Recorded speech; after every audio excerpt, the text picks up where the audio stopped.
अविस्मरणीय असं हा प्रसंग आहे। हा सर्व फोटो आपल्या व्हिडिओग्राफीवर येईल, फोटो निघालेले राहील। ते फोटो आज ऐतिहासिक नोंद सारखा कार्यक्रम त्यांच्या नोंद राहील की आज हा कार्यक्रम त्यांच्या नावावर आहे। हा 41वा कार्यक्रम आहे। धम्म आपल्या दारीचा 41वा कार्यक्रम पुरुषोत्तम थूल आणि देवी नंदाताई थूल यांच्या मार्फत यांच्या घरी झालेला हा कार्यक्रम आहे। आजचा आपला सामूहिक फोटो आहे। या फोटोची आपली नोंद राहील असा मंगलमय सर्व आपण भाऊ बहीण एकत्र जुळलेला आहोत। त्याच्यातून आपण आपल्या समाजाला कुटुंबाला चांगली दिशा देऊ शकतो असं दिशा देण्याचं काम धम्म आपल्या दारीने केलेलं आहे। यानंतर सर्वांचा अल्पोपहार होईल। त्यानंतर आपला कार्यक्रम यानंतर पुढचा कार्यक्रम हा आपला बोधिसत्व बुद्धविहार जोगीनगर या ठिकाणी येत्या 26 तारखेला होणार आहे। तिथे सुद्धा काही मंडळी आपले अशोक नाथ मोरे यांनी पुढाकार घेऊन ते सर्व पुढाकार घेण्याचं काम सुहास घाडगे यांच्याकडून त्या मनोज नानवळींनी आयोजित केलेलं आहे। पुढील वेळेस आपण सर्वांनी आपल्या शताब्दी नगर चौकात तिथे येऊन सकाळी 7:30 वाजता हजर राहायचं। सकाळी 7:30 वाजता आपण माझ्या घरी, ज्यांना शक्य नसेल त्यांनी माझ्या घरी यावं, ज्यांना शक्य असेल त्यांनी आपली गाडी घेऊन त्या शताब्दी नगर चौकात उभं राहावं। आपण 7:30 रॅली आलेली आहे।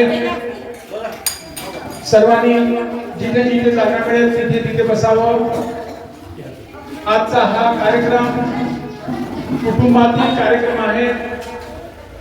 ज्या कुटुंबाकडे कार्यक्रमाची जागा नसेल तरी विहार त्याला मदत करतो आहे आणि विहाराच्या ठिकाणी आपल्याला धम्माचा कार्यक्रम करता येतो, हे याचे एक उदाहरण आहे। म्हणून प्रत्येकाने काही आपल्याकडे जागा नाही हा उदाहरण घेता येत नाही। त्यामुळे पुरुषोत्तम मोड आणि देवी नंदाताई थूल या परिवाराने आजचा कार्यक्रमाचं आयोजन केलेलं आहे। त्यामुळे देवी नंदाताई आणि पुरुषोत्तमजी मोड थूल यांना मी बोलवतो आहे, त्यांनी पुढे यावं। आपण बुद्ध प्रतिमेस पुष्प अर्पण करूया।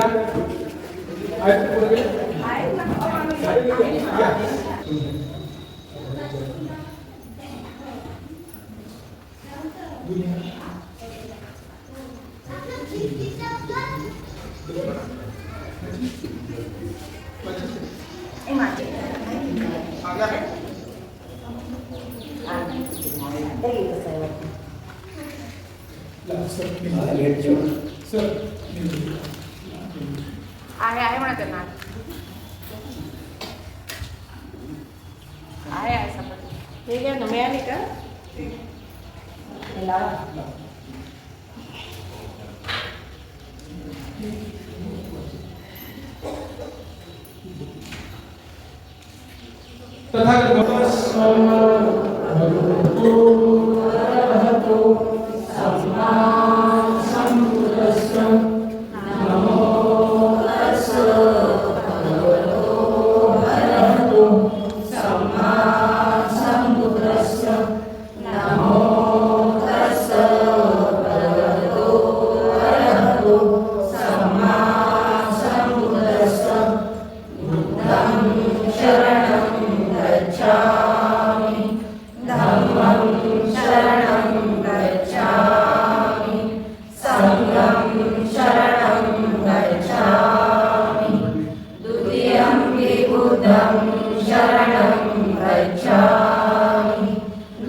Amen.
वेगळ्या नजरेने बघत होती. काही मंडळी आपल्याकडे पाहताना त्यांना अचरज वाटत होतं की एवढ्या सकाळी ही सर्व माणसं पांढऱ्या शुभ्र कपड्यांमध्ये कुठे चालली आहे. आणि जाताना चालताना बघताना त्यांना वाटलं की जे जे लोक बुद्धाला मानणारे असतील, बुद्ध अनुयायी असेल किंवा बुद्ध इतिहास ज्यांनी वाचलेला असेल, ते बुद्ध इतिहासिक लोक, त्यांना बुद्धांचा तो इतिहास आहे, बुद्धांचा तो धम्म आहे, बुद्धांचा जो संघ आहे, अशा प्रकारे संघ असावा, अशाच प्रकारची जीवनधारी माणसं ही आपल्या धम्माचा प्रचार करण्यासाठी, धम्म देशना देण्यासाठी ते घरोघरी जात असावी, अशी भावना त्यांच्या डोक्यात निर्माण झाली असावी. कारण आपण बुद्धाच्या संघाला, बुद्धाच्या त्या जो संघ, जो काळ होता तो आपण बघितला नाही, परंतु बुद्धाचा इतिहास आपण वाचलेला आहे. म्हणून इतिहासाची नोंद म्हणून त्या इतिहासाच्या पावलावर पाऊल टाकताना आपल्या मनामध्ये तोच आनंद निर्माण होतो जो बुद्धांच्या प्रसंगी होता. असं कसं असतं, कधी कधी माणसाला वाटतं की माझ्या जीवनात काही लोकांना काही धम्मर्यादेबद्दल अडचण असेल, मनामध्ये चिंता असेल, कुठे आलो, कशाला आलो, किती फिरतो आपण. एकदा काय झालं की एका मूर्तिकाराला वाटलं की मी चांगली मूर्ती घडवावी आणि माझं नाव ऐतिहासिक नोंद व्हावं. ऐतिहासिक नोंद होण्यासाठी तो एका जंगलात गेला. जंगलात गेल्यानंतर त्यांनी एक दगड आणला आणि त्या दगडाला आणल्यानंतर त्या दगडाला आपल्या हातोड्याने छिनायला लागला. छिनताना तो दगड म्हणायला लागला की आज मला खूप वेदना होत आहे. ती वेदना होत असल्यामुळे जो काही मूर्तिकार होता तो दगड घ्यायला गेला, तो म्हणाला की त्या दगडाला तसंच ठेव. मग काय केलं की तो पुन्हा जंगलात गेला. जंगलात जाऊन त्यांनी दुसरा दगड आणला. दुसऱ्या दगडाला आणल्यानंतर त्याला सुद्धा तो हातोडीने छिनायला लागला. हातोडीने त्याला आकार द्यायला लागला. तेव्हा तो त्या दगडाला म्हणाला की तुला काही त्रास होत नाही का? तेव्हा तो दगड म्हणाला की तुम्ही मूर्तिकार माझ्यासारख्या कितीतरी दगडाला एक घडवून त्याला एक रूप दिलेलं आहे, त्यामुळे तुमचे जे काही टाचे आहेत ते काही माझ्या जीवनाला कलांटी देणार आहे. कधी कधी कसं वाटतं की आपण जे लोक आहोत, आपल्या कुटुंबाला, आपल्याला सर्व घडवण्यासाठी जेव्हा जेव्हा मुलाला जी हातोडी तुमची संस्काराची तुम्ही दिल्या जातात आणि ते काय झाल्यानंतर तो जो दगड होता, ज्या दगडाची त्यांनी मूर्ती बनवली, ती मूर्ती त्यांनी रस्त्यात एरियाचा जो राजा होता, मोठा माणूस होता, तो फिरत फिरत गेला आणि त्याला ती मूर्ती आवडली. त्यांनी ती मूर्ती आपल्या घरी नेली, सजवली. त्या मूर्ती बरोबर त्यांनी जो दुसरा दगड होता, ज्या दगडाला ज्या छिनणार होते, तो दगड म्हणाला मला त्रास होते, त्या दगडाला पण तो घेऊन गेला. त्या दगडाला नेताना तो म्हणाला की मूर्तिकार म्हणाला की मला हा पण दगड देऊन दे. तर मूर्तिकार म्हणाला साहेब या दगडाचं काय करणार, मूर्ती काहीच नाही. तेव्हा तो दगड म्हणे मी जे घेऊन ठेवतो म्हणे याच्या दगडाचं नारळ फोडायच्या कामी येईल. म्हणजे म्हणून त्या दगडाला नेलं. घरी गेल्यानंतर ज्या मूर्तीची पूजा होत होती त्या दगडावर नारळ फोडतो. जोपर्यंत आपण संस्कारातली माणसं जी काचे सोसत नाही तोपर्यंत आपल्याला आपल्या जीवनाला मूर्तीचा रूप निर्माण होत नाही. चांगल्या माणसं घडवण्यासाठी चांगल्या संगती लागतात. जर चांगली संगत नसेल तर तुम्हाला दगडासाठी म्हणजे नारळ फोडायच्या कामी येणार. घरातली मुलं जन्माला येतात, घरातले कुटुंबातील लोक येतात, परंतु ते जोपर्यंत याच्यावर छंदीचे हातोडे बसत नाही तोपर्यंत तो चांगला मूर्ती रूप होत नाही. तसंच धम्माचा, धम्मा नावाचा धम्म जीवन जगण्याचा मार्ग आहे. जोपर्यंत तुमच्यावर पडत नाही तोपर्यंत तुम्ही कोण आहात तुम्हाला कळत नाही. कारण जर नाही घेतलं तर कधी दगड फोडायच्या कामी जो कोटा येतो तसे तुम्ही दगड फोडणारी माणसं निर्माण होतात. म्हणून तुम्हाला आमच्या जीवनामध्ये की माणसाला माणूस म्हणून घडवायचं आहे, माणसाला माणूस म्हणून ती मूर्ती रूपात जगात यायचं आहे, तर आपल्याला ती टाचे सहनच करावं लागतं. आणि धम्माचा टाच, धम्म कधी म्हणत नाही की जबरदस्तीने तू माझ्याकडे ये, मी म्हणतो म्हणून ये अनुभव घे. आणि जेव्हा धम्माला अंतःकरणातून तुम्ही मांडता तेव्हा तुम्ही फिरत्या रॅलीमध्ये तुम्हाला जड जातात. हे तर पावलो पावली कुठे मी कशाला चालली, कशाला चाललो, हे कुठे नेत आहेत, काय करत आहेत, तुमच्या मनामध्ये द्वंद्व निर्माण होतो का? तुमच्या मनात विचार नाहीये. आणि धम्म हा निसर्ग आहे. धम्माची जो स्वतःहून आवर्जून करतोय. या ठिकाणी तुम्ही धम्म रॅलीमध्ये आले, कोणाला काहीच मिळत नाही, तर कोणाला कोणत्याही 2 पैशाचा स्वार्थ नाहीये, तरी परंतु तुम्ही स्वतःहून आवर्जून वेळेतून वेळ काढून सकाळीच उठून मी धम्म रॅलीमध्ये गेलो पाहिजे, कारण रॅली माझी आहे, धम्म माझा आहे. जेव्हा धम्म तुम्हाला तुमचं वाटतं तेव्हा तुमच्या मनामध्ये त्या धम्माविषयी कधीही मनामध्ये किंतु परंतु येत नाही. पण कोणीतरी म्हणतं, जबरदस्ती करतं, जबरदस्तीने येतो, जबरदस्तीने बसतो, तर धम्म कधी तुम्हाला मदत करणार नाही. धम्म हा निसर्ग आहे. निसर्गाला जसं जसं संगोपन कराल, निसर्गाला जशी जशी तुम्ही साथ द्याल, तसा तसा निसर्ग तुम्हाला मदत करतोय. बाबासाहेब बुद्ध हे निसर्ग आहेत. त्या निसर्गाने आम्हाला अमाप दिलेला आहे.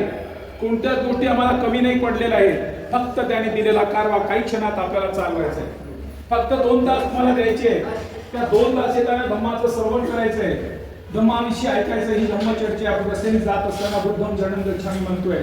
आपल्या मुखातून बुद्धांचं नाव येतोय, आपल्या मुखातून धम्माचं नाव येतोय, आपल्या मुखातून संघाचं नाव येतो आहे. आपण 2 तास धम्माची चर्चा करतोय, धम्माचं मनन करतोय. धम्मा आपल्या जीवनामध्ये उतरवण्यासाठी संधी निर्माण आहेत आपल्याला. काही महिला, काही पुरुष आज रविवार झोपले असतील, काही उठायचे असतील. ते जीवनाला त्यांनी म्हटलं, पराभव सुट्टांमध्ये तथागतांनी म्हटलेले पराभव कसा होतो. तुमचा पराभव होण्यासाठी तुम्हीच कारणीभूत आहात. तुम्हाला इथून मुक्त व्हायचं असेल तर तुम्हाला कसं जीवन जगावं हे तुम्हाला कळलं पाहिजे. म्हणून धम्माने जीवन जगण्याचा मार्ग दिला. एकदा काय झालं, जेव्हा आपण आपल्या माणसाला आपलं समजतो तेव्हा तुम्हाला काही डोईजड जात नाही. जर तुम्ही आपलं नाही समजलं तर पावलो पावली पदोपदी डोईजड जातात. एकदा काय झालं, उन्हाळ्याच्या दिवसामध्ये एक महिला बाजाराला गेली. बाजाराला गेल्यानंतर तिने बाजार केला. तिच्या सोबतीला तिचा लहान भाऊ पण होता. भावाला पण ती बाजारात गेली.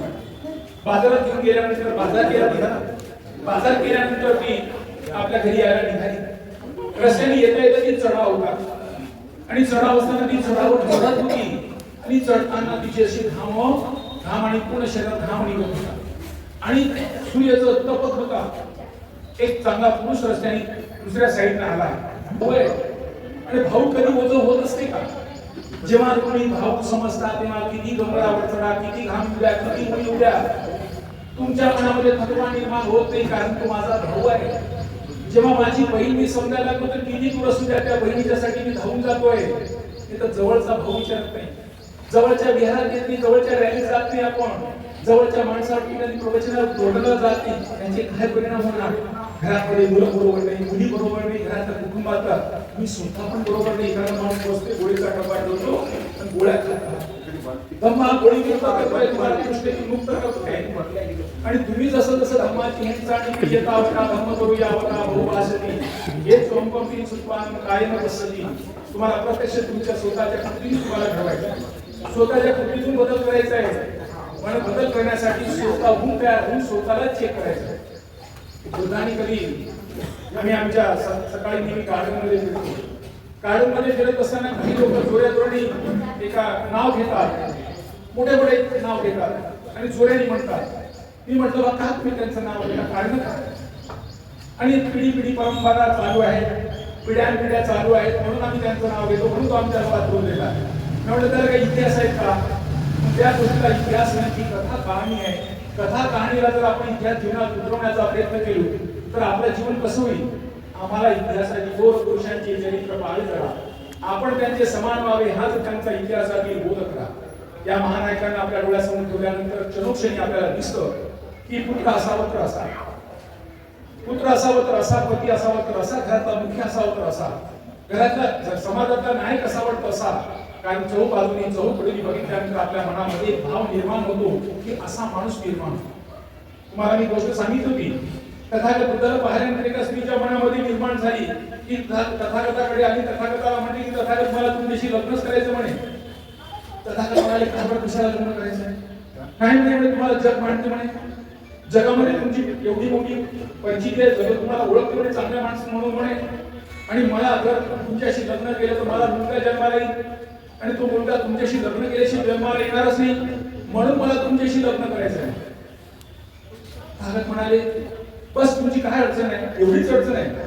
की माझ्यासारखा नामकीर्तिवान मुलगा असावा, माझ्यासारखा देखणा मुलगा असावा, ही जर तुमची इच्छा आहे तर आपण काय करू, तुम्ही असं करा, तुम्ही मला तुमचा मुलगा मानून घ्या. म्हणजे बघा, एका मोठ्या समुद्रामध्ये जाणारे की मोठी जहाज असेल, त्या जहाजांमध्ये कोणत्याही प्रकारचा छोटासा शिप त्यात जाऊन कोणतं पाणी आतमध्ये येऊ नये. तथागत बुद्धांकडे ती स्त्री स्वतःहून मागणी करते, स्वतःहून मागणी करते की मला तुमच्याशी लग्न करायचं आहे. आजचे राजे त्यावेळेचे राजे तुम्हाला माहित असेल, ते राजाला 8-8, 10 सर्व त्याच्या राण्या होत्या. त्यावेळी तो राजाच होत नव्हता, हा सुद्धा राजाचा पुत्रच होता. परंतु त्यामध्ये तो भाव निर्माण होता की शील कशाला असावा, शिरो संपन्न नारो सुपटीपन्न होती बघू. चरित्रवान शीलवान माणसाला किती नजर असतात, म्हणून शीलवान माणूस त्यावर किती सुजलाम सुफलाम असा मार्ग काढतो. आई तू पण सुखी हो, मी पण सुखी राहील आणि सुखी जीवन जगण्यासाठी आपल्याला हा मार्ग आहे. या मार्गाने आल्यानंतर प्रत्येकाचं जीवन कसं जगावं हा सांगतोय. बुद्धांनी कधीच म्हटलेलं नाही की माझी वावाची कर आणि मी फार मोठा आहे. म्हणून बुद्धाला म्हटलेलं आहे की हा मानवी कल्याणाचा, मानवी विकासाचा, जनकल्याणाचा तुमच्या मनातला जो आहे मनोवैज्ञानिक म्हणून त्याची जागतिक ओळख आहे. आणि जे जे शोध जेव्हा लागलेले ते शोध बुद्धांनी आधी सांगितलेले आहे. पण जगाला ज्या समाजाने ज्या लोकांनी बुद्धांचा इतिहास वाचला, ज्या लोकांनी बुद्धांचा इतिहास ऐकला, त्यांच्या जीवनामध्ये कलाटणी आली. आज जपान सारखा देश बघा, थायलंड सारखा देश बघा. जपान सारखा देश किती छोटासा देश आहे, तरी परंतु त्या देशाची कीर्ती जगभर आहे आणि तो पूर्ण बुद्धमय देश आहे. आणि बुद्धमय देशात तर काय म्हणतात की बुद्ध माणसा कसा असतो, काम करत असताना तन मन धन आणि स्वतःला समर्पित काम करतोय. कारण आमची संस्कृती म्हणजे आम्ही असे का काम करतोय, कारण बुद्धांची आपली आहे आणि बुद्धांची श्रमण संस्कृती आहे.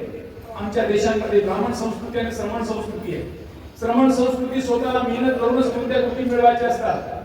मागे सांगितलं तुम्हाला की आपण जेव्हा भोजन दान करतो आहे, भोजन दान करत असताना समजा आपण म्हटलं की आम्हाला भोजन दान करायचं आहे, तर भोजन दान करताना सर्व महिलांनी आपापल्या घरी स्वयंपाक तयार करायचा. आपल्या घरी स्वयंपाक केला, तो स्वयंपाक एकत्र गोळा करायचा आहे आणि एकत्र गोळा करून सर्वांनी एकत्र बसून तो भोजन वाटायचा असतो. हा बुद्धांमधला भोजन दान आहे. म्हणजे त्या भोजनामध्ये त्या महिलेनी ज्या कळकळीनं घरचं स्वयंपाक तयार करते, कारण घरामध्ये तिचा मुलगा, तिची मुलगी, तिचा नवरा, सासरा आहे, सासू आहे, त्याचा सहकुटुंब आहे. त्या कुटुंबामध्ये ती भोजन बनवत असताना मनामध्ये धनातून बनवते. त्यावर तुम्हाला सांगितलं एकदा काय झालं की तथागत बुद्धाने कशी सांगतात कसं विहारासारख्या एक मुलगी तथागताला मानायची आणि मानल्यानंतर तथागताला एकदाच म्हणाले की तथागत माझं लग्न होईल तेव्हा तुम्ही माझ्या घरी या. आता तिच्या डोक्यात ती कल्पना होती, तथागताला मी वचन दिलेलं आहे, माझं लग्न होईल तेव्हा तुम्ही तथागत माझ्या घरी या. तिचं लग्न झालं, ती सासरी गेली. सासरी गेल्यानंतर काही दिवस झाले, काही दिवसानंतर आता वेगवेगळ्या पंथाचे जरी आपण एका जातीचे असलो, एका समाजाचे असलो, तरी आपल्या कुटुंबामध्ये दोन लोक असतात. कोणी त्या देवाला मानणारे, कोणी या पंथाला मानणारे, कोणी त्या पंथाला मानणारे. आपल्यामध्ये आज असं असेल, महानुभावपंथी असेल, काही ख्रिश्चनला मानणारे असेल, काही वेगळ्या धर्माला मानणारे असेल.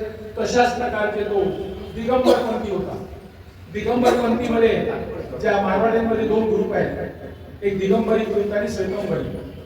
दिगंबरी ग्रुपांमध्ये जे लोक असतात जे त्यांचे शिष्य असतात किंवा असे त्यांचे गुरु असतात, ते बिना कपड्याचे असतात. नेहमी पाहिले की आपण बिना कपड्याचे ते रस्त्याने फिरताना आपल्याला दिसतो. ते तसे त्यांच्या घरी आले. त्यांच्या घरी आल्यानंतर त्याचे जे सासरे, त्याला खूप आनंद वाटला की माझ्या घरी माझे गुरुबंधू आले. गुरुबंधू आले, त्यांची सगळा व्यवस्था केली गेली. सुनेला माहीतच नाही काही आणि सुनेकडे गेल्या सुनेला सांगितलं की बेटा तू असं कर, हे माझे गुरुबंधू आले, त्याला तू पाणी नेऊन दे. आता सासऱ्याने म्हटल्यानंतर सुनेच्या मनामध्ये आता गुरुबंधू आले, आपली सदरी गदरी सर्व तिनं साडी जे काही घ्यायचं घेतलं, मोठी ताट घेतली, त्यामध्ये पाणी ठेवल्या गेलं, गिलास ठेवल्या गेलं आणि ती गेली. गेल्यानंतर ज्या रूममध्ये त्या रूमचा दरवाजा उघडल्यानंतर बघितलं तर त्यामध्ये सर्व बिना कपड्याचे.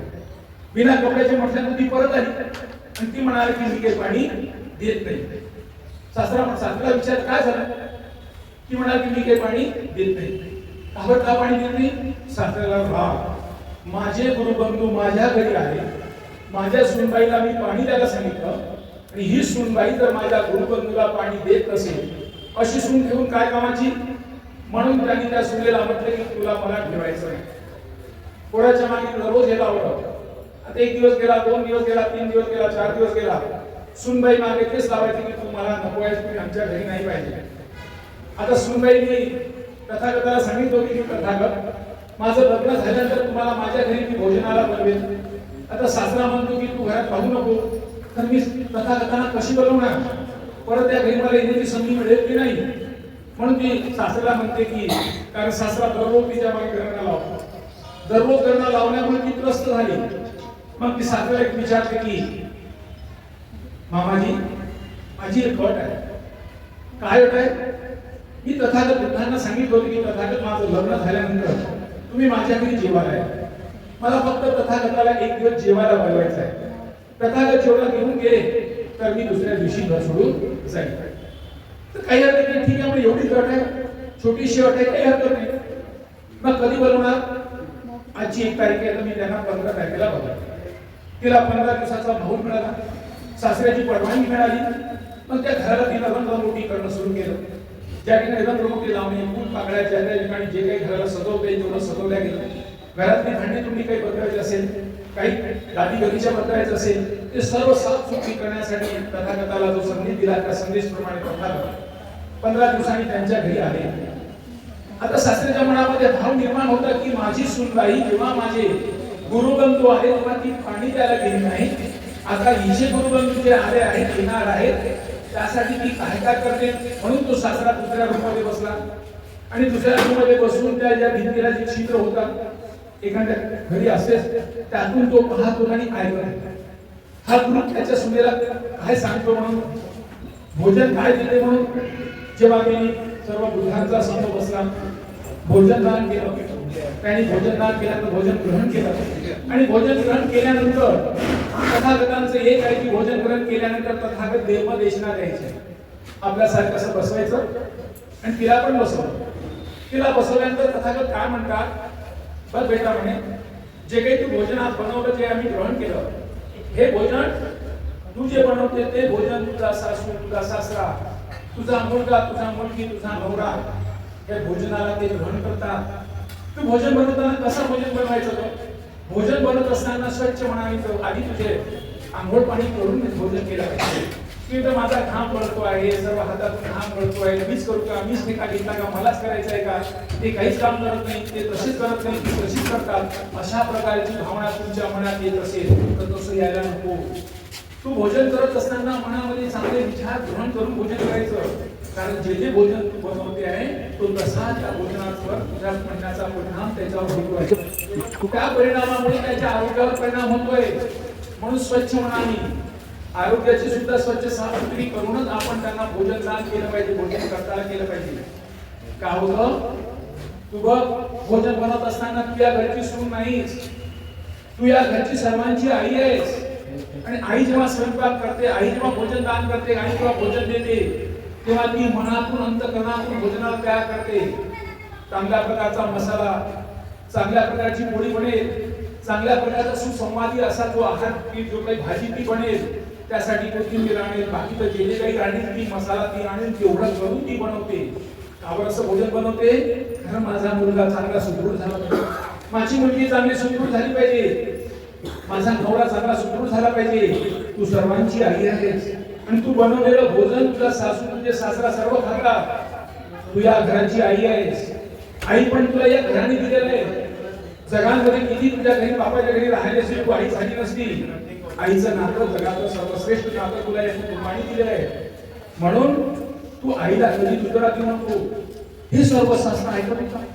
सासऱ्याला वाटलं अरे बाबा याचा ही जी सून आहे तर माझी आई आहे आणि माझी आईसारखी माझी काळजी घेणारी एवढ्या चांगल्या सुनेला मी घरातून हाकलतोय आणि माझा अज्ञान मला किती फुलवतोय. जेव्हा जेव्हा तथागत देशनात येत होते तेव्हा तेव्हा ती देशना ऐकत होता आणि ऐकल्यानंतर त्याच्या मनामध्ये निरंकुरता वाटायला की मी काय करतोय.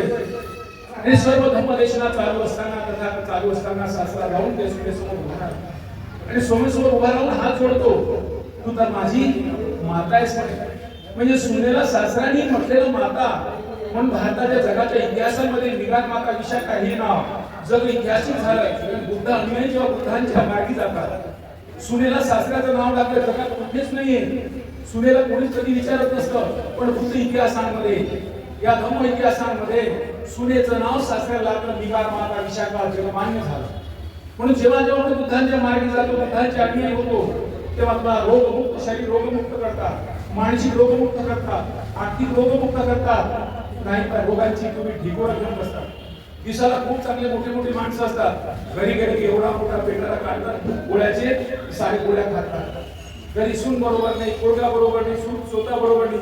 घाबरायचे परिणाम असे काय? कारण धम्माला तुम्ही हिंसाणी करता, धम्माकडे दुर्लक्ष करता, धम्माला असं समजता काय करायचं जाऊ त्यानं, कुठे गेलं पाहिजे मी आता, कुठे गेलं पाहिजे कुठे. त्या लोकांना रिकाम तिकडे, त्यांना तेच काम आहे, न द्यायची त्यांच्यापासून न घेता त्यांना रिकाम तिकडे म्हणून त्याची विनवणी करणे, हिंसाणी करणे. याचा परिणाम निसर्ग तुम्हाला देतोय. देशांमध्ये जेव्हा भूकंप येतोय, काल भूकंप येतोय, निसर्ग आहे, भरभराटीचं पाणी येतोय, सर्व वाहून येतोय, हा निसर्ग आहे. म्हणून निसर्गाची हिंसाणी केल्यानंतर निसर्गाचा परिणाम होतोय. हे बुद्ध बाबासाहेब निसर्ग आहे. ते कधी जातं पण काही मागत नाही. त्यांनी आपल्याला भरभराटीन दिलंय. हे निसर्गाने सुंदर असं रूप दिलं आपल्याला. त्या फक्त आपल्याला जगायचं, आपल्याला नवीन काहीच करायचं नाहीये, त्या निसर्गाची समोर व्हायचंय. म्हणून अशा निसर्गमय वातावरणामध्ये निसर्ग आपल्याला मिळाला असताना ह्या निसर्गाची जर आपण हिंसाणी करू तर आपल्याला होणारे परिणाम दिसत नाही, परंतु त्याचे परिणाम तुम्हाला भोगावं लागतं. म्हणून सर्वांना माझी विनंती आहे, हा धम्म आहे, जेवढे जेवढे ते धम्माचे संगोपन करा. धम्माचं संगोपन काय? बोले तैसा चाले त्याची वंदावी पाहू नये. तथागत म्हणजे काय? जसं ऐकलं तसंच केलं, जसं बोलला तसंच वागला. तथागत म्हणजे तथ्याला जाणलेला आहे, या जगामध्ये काही नाहीये, हे सर्व निसर्गाचं देण आहे. पण अशा प्रकारे निसर्गी देण देणारा बुद्धांचा धम्म आम्हाला त्या लोकांपर्यंत पोहोचवायचे, आमच्या विचाराची माणसं निर्माण करायचे. आता आपली धम्म देशना चालू असेल, कितीतरी लोक सर्वांना बुद्धाला मानणारे बुद्धांनी म्हणून तुम्ही काय काही घरीच बसले असतील, तिथून ऐकत असतील, परंतु येण्याचा स्वतः कधी धाडस करत नाही. याचा परिणाम निसर्गतः हा बुद्ध देतो आहे, लक्षात ठेवा. म्हणून तुमची आमची जबाबदारी आहे, छोटा काही सारखा काही समय समय पर काम आहे.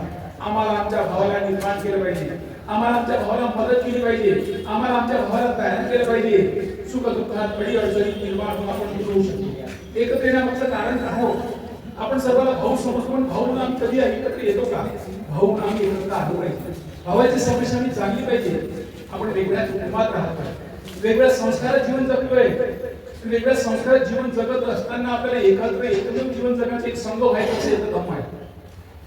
आता सर्वांना काही फुलं दिल्या गेली, त्याच फुलाला जर तुम्ही एकत्र केलं, एका सुईने एका दोरीने जर पळवल्या गेलं, त्याची माळ निर्माण होते. ती माळ त्या फुलात त्या याला किती सजून दिसते. त्या माळेत जर आपण गुंफल्या गेलो धम्माने, जर आपण गुंफल्या गेलो, धम्म जीवन जगणारी माणसं किती सुंदर आहे. परत चालताना कसे चालतात, बोलताना कसे बोलतात, बसताना कसे बसतात, खाण्यापासून बोलण्यापासून उठण्यापासून प्रत्येक लोक आता कृतीकडे लक्ष देतात. कारण धम्म जीवन सर्वांसाठी मंगलमय आहे. बुद्धांची मैत्री आहे, बुद्धांची दोस्ती नाही. आपण दोस्ती, मित्र आणि मैत्रीमध्ये फरक आहे.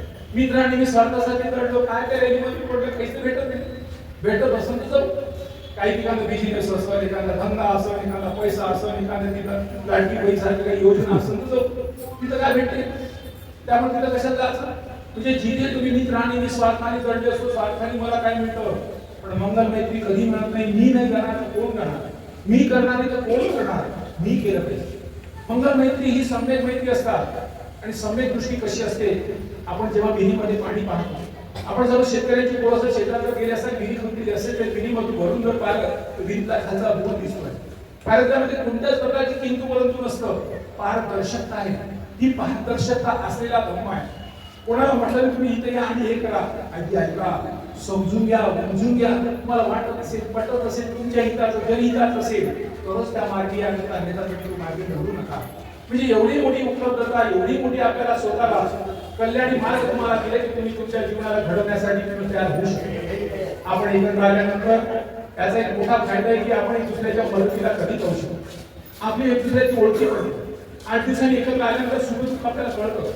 अहो तुम्ही मागच्या रविवारी का आले, कुठे गेला होता, काही बिमार होता, काही बिमारी असेल, कुटुंबिक अडचण असेल, मुलगा मुलगी बरोबर नसेल, सुनबाई बरोबर नसेल, घरात कुटुंबिक पती पत्नीचा वाद असेल तर आपण जाऊन त्या कुटुंबातील लोकांना सांगू शकतो. कारण तो आपला भाऊ आहे.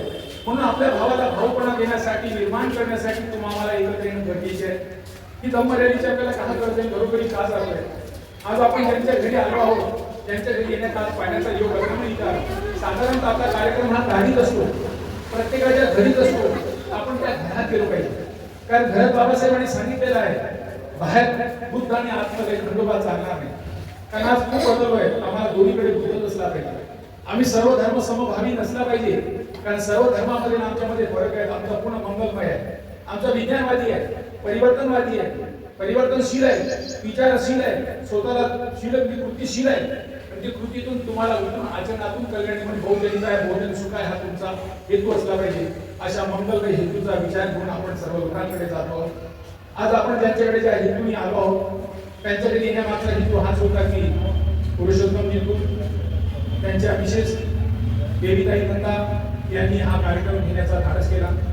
खूपदा ते आपल्या रॅलीमध्ये आले नसतील, परंतु रॅलीमध्ये त्यांनी ऐकलं. ही रॅली ऐकल्यानंतर जे व्यक्ती आपल्या सातत्याने रॅलीमध्ये येतात, सुभाजी हाके त्यांनी त्याला सांगितलं की तुम्ही रॅलीमध्ये येत राहा, रॅलीला ऐकत राहा, असेल तर रॅलीचं कार्यक्रमाचं आयोजन करा. आता खूप लोक आपल्याकडे रॅलीचं काही आयोजन करून वेळ काढावं लागेल तुम्हाला, कारण एवढी म्हणजे तुमच्या घरी येण्याची पावलं लागणं लहान गोष्ट नाही. कोणाला वेळ नाही, प्रत्येक आपापल्या कामात एंगेज आहे. हे माणसं या दिवसाने तुमच्या घरी येतात, तुमच्या घराला पावलं लागतात. एक म्हटलं चरचर पडे बुद्धांचे एक पुस्तक होतं, जहां जहां बुद्धांचे चर पडे हे बुद्धाचे अन्वय. त्यांचं पाऊल तुमच्या घरी लागून घराला सुद्धा चांगली दृष्टी लागतं, घरांमध्ये दोष मुक्त होतं, घराला तुम्हाला मंगलमय. आपण जसं परित्राण पाठ घेतो, परित्राण पाठाचंच काम करतात. ही मंगलमय माणसं तुमच्या घरात येतात, तुमच्या घराला पाऊल लागतात. ही अतिशय मंगलमय काम आहे. म्हणून शक्यतो सर्वांनी काढून आपल्या घरी धम्म कार्यक्रम झालाच पाहिजे. एक दिवस आपण ठरवलंच पाहिजे, लहान मोठा घर समजू नका. आपण बुद्धांची जी 5वी इंद्रिय 6वा इंद्रिय बुद्धाला का मानतोय? 5 इंद्रियावर सारेच बोलतात, पण बुद्ध 6व्या इंद्रियावर बोलतात. म्हणून चंगा तो कपोटी म्हणून मनाला प्रशिक्षित करतात. बुद्ध म्हणजे मनाचा प्रशिक्षित करणे. त्याचा मनाचा उच्चांक आहे. तुम्ही खूप मोठे शिकले आहेत, खूप मोठे पैसे आहेत, खूप मोठे अधिकारी आहेत, पण काहीच कामाचे नसाल तर कोणी तो आडोशी विचारत नाही, पडोशी विचारत. एकदा तुम्हाला सांगितलं असेल, एका ठिकाणी माझं भाषण झालं. भाषण झाल्यानंतर एक माणूस माझ्याजवळ आला. माझ्याजवळ आल्यानंतर सर तुमचं अतिशय सुंदर भाषण झालं, मला खूप आवडलं म्हणे, पण माझ्याकडे एक शंका आणि प्रश्न विचारू का? विचारून म्हटलं काय हरकत आहे? चांगला आणि आदर्श कशाला म्हणायचं नाही? चांगला आणि आदर्श कशाला म्हणायचं नाही? तर ठीक आहे म्हटलं. त्यावेळी दुसरा पण एक माणूस आला. तो म्हणतो की सर माझा मुलगा माझी काही गोष्ट ऐकत नाही, यांना काही तुम्ही समजावा. त्या मुलाला पण घेऊन आला. तर ठीक आहे म्हणजे दोघांपैकी पहिला त्या सरांनी आधी प्रश्न केला, यांचा प्रश्न आधी मिटवू. त्याला एक म्हटलं एक माणूस आहे, खूप चांगला दारूने पीत पिढीने शिवायने मासमची काहीच नाही खाली म्हटलं, परंतु कोणी त्याच्याकडे मदतीला आला 10 रुपये दे का, तो पहिलेच खिशाला टणटण करते, 5 पैसे नाही. एखाद्या घरात म्हटलं सर तुमची सायकल रुपये आहे, घेऊन येऊ का? नाही त्या सायकलीला पंक्चर हवाच नाही. म्हणजे तेव्हा कोणी मदतीला आहे तर तेव्हा तो मदत परत असं चांगलं आहे. दारूने पीत पिढीने शिवायला चांगलं आहे. दुसरा माणूस म्हटलं दारू पिते बिडी पिते सिगारेट पिते मासमची खाते सर्वच, पण कोणी काही मदतीला आली तर धावूनच आहे. कोणाला दवाखान्यात न्यायचं असेल तर लवकर येते, कोणाला शाळेत न्यायचं असेल तर लवकर येते, कोणाला काही मदत लागत असेल तर तो अर्ध्या रात्री धावून येते. पहिला माणूस चांगला आहे पण आदर्श नाही. पहिला माणूस कसा आहे? खूप चांगली बाई, खूप चांगली गाई आहे पण दूध देते. दुसरी गाई कोण खाता मारते पण दूध देते. म्हणजे पहिला माणूस चांगला आहे पण आदर्श नाही. दुसरा माणूस चांगला नाही पण आदर्श आहे. म्हणून तुम्हाला आदर्श आणि चांगला आहे दोन्ही तुमच्याकडे घेणं गरजेचं आहे. मुद्दा नाही. तुम्हाला कोणते रंगाने पाहिलं तर तुम्ही चांगले दिसलं पाहिजे, कारण तुमचं जीवन ऊसासारखं असलं पाहिजे. ऊस खाल्ल्यानंतर सर्वांना कसं वाटतं? गोडच वाटते. तुम्ही खा त्याला मधातून खा, शेंड्यातून बुडातून कुठे का कसं वाटतं? गोडच वाटतं. धम्म जीवन तसंच गोड आहे. म्हणून महामंगल सूत्रांमध्ये म्हटलं की तुम्हाला जर गोडवाचं करायचं असेल, चांगल्या संगतीत राहा, बुद्धिमानाच्या संगतीत राहा, मूर्खाच्या संगतीत राहू नका. मूर्ख सर्व बिघडवते. म्हणून मूर्खाच्या संगतीत दूर होण्यासाठी म्हणून बुद्धम शरणं गच्छामि. बुद्धम शरणं गच्छामि, ती बुद्धी माझ्याकडे येऊ दे, त्या बुद्धीचं अनुसरण करू दे, त्या बुद्धीच्या मार्गाने मला जाऊ दे. तसेच मार्ग सर्वांना निर्माण होते म्हणून आपण बुद्धम शरणं गच्छामि. धम्मम शरण असे धम्म जीवन जगणारी माणसं, ह्या सर्व माणसाचा संघ पण बुद्धांकडे आपण बसल्यानंतर हे 3 गोष्टी आणि निर्वाह करतोय. अशा प्रकारे मंगलमय वातावरण निर्माण करण्याचं काम आपण सर्व करतोय. आज या ठिकाणी ज्या कार्यक्रमाचे आयोजन ज्या हेतूने केले आहे त्यामागचा हेतू आहे पुरुषोत्तमजी फुल आणि बेबी नंदाताई यांना विनंती करतो त्यांनी पुढे यावा आपला परिचय द्यावा. सर्वांना बेबीबाई फुल आणि पुरुषोत्तम फुल यांच्या घरी आज धम्म रॅली येणार होती, पण पावसामध्ये विहारात होती आहे. तर मी यांना विनंती करतो की त्यांनी राठोड सरांचं स्वागत करावं.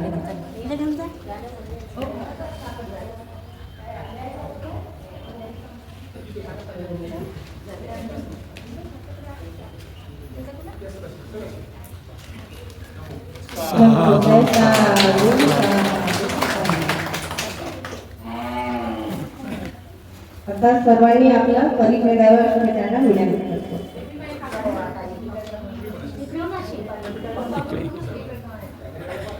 इकडे पहा.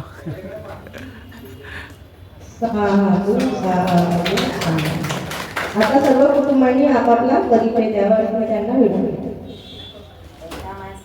बघा, अतिशय मंगलमय वातावरण आहे. माझ्याकडे कार्यक्रम असल्यामुळे माझ्या कुटुंबातील सर्व मंडळी आले, म्हणजे त्यांच्या मुली त्यांच्या ज्यांनी आमच्याकडे बोलवलेला आहे. हा सुद्धा योगायोग चांगला आहे.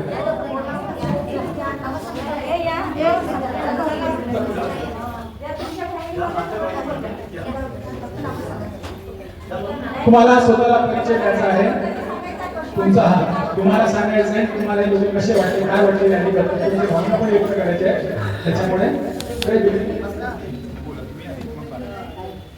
मी देवीनंदा मानवाडमध्ये राहतो आणि मी आज माझ्या नंबर यांना बोलावलं.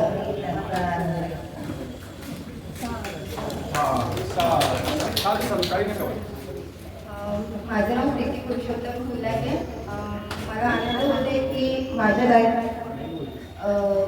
दारी धर्मदारी ही आलेली आहे आणि मला या सगळ्यांना बघून खूप छान वाटलं की ते आज आमच्याकडे आलेले आहे आणि हा असा प्रवास खूप म्हणजे नेहमीपर्यंत चालत राहावं. आपण हा उपक्रम खूप चांगला पार पाडू याची मला अपेक्षा आहे आणि पुढे जाऊ आपण सगळे.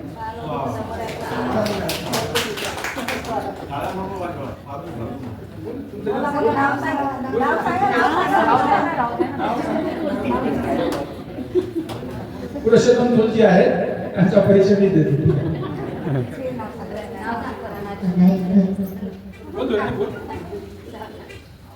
हॅलो, माझं नाव सविता धुरे आहे. मी कोमल वैशाख या विहारात सगळे आपल्या धर्म रॅलीसाठी उपस्थित झाला व त्याच्यासाठी सगळ्यांचं स्वागत करते. धन्यवाद. आलं. मी पल्लवी बाळके. मी देवीनंदा पुरुषोत्तम याची मुलगी राणा भीमनगर तिथून मी आलेली आहे आणि इथे जमा आपल्या दारोदारी आला आहे याचा खूप आनंद आहे. कशी वाटली रॅली तुला? रॅली खूप छान वाटली.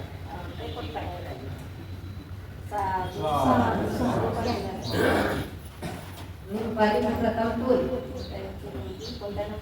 मी 14 नंबरची मुलगी आहे. मला रॅली चांगली वाटली.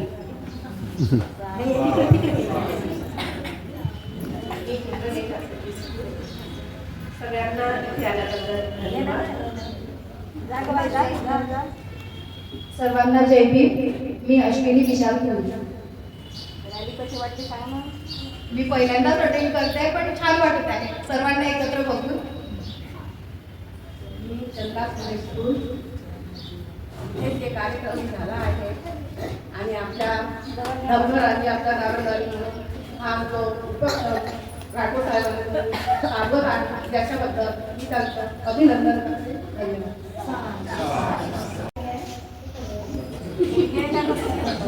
आपण सर्व स्वामी भूमिका करूया.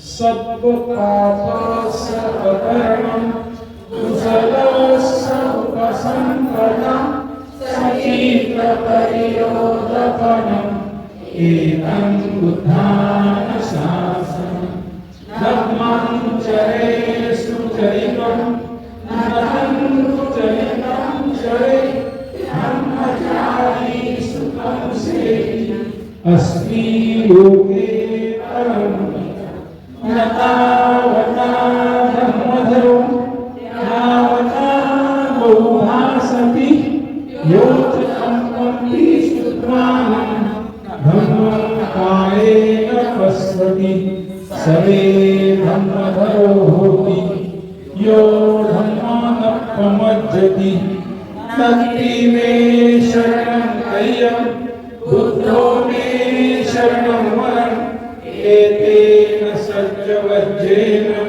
होतु मे जयमङ्गलम् नात्तीने शरणं मह्यं धम्मो मे शरणं वरम् एतेन सज्जवज्जेन होतु मे जयमङ्गलम् नात्तीने शरणं मह्यं संघो मे शरणं वरम् एतेन सज्जवज्जेन होतु मे जयमङ्गलम् नमो बुद्धाय नमो धम्माय नमो संघाय सा सा सा। या धम्मपालन राधे। नमस्कार दोस्तों, हमारे न्यूज़ चैनल न्यूज़ इंडिया को लाइक कीजिए, शेयर कीजिए, अनसब्सक्राइब कीजिए। हम मिलेंगे फिर। धन्यवाद।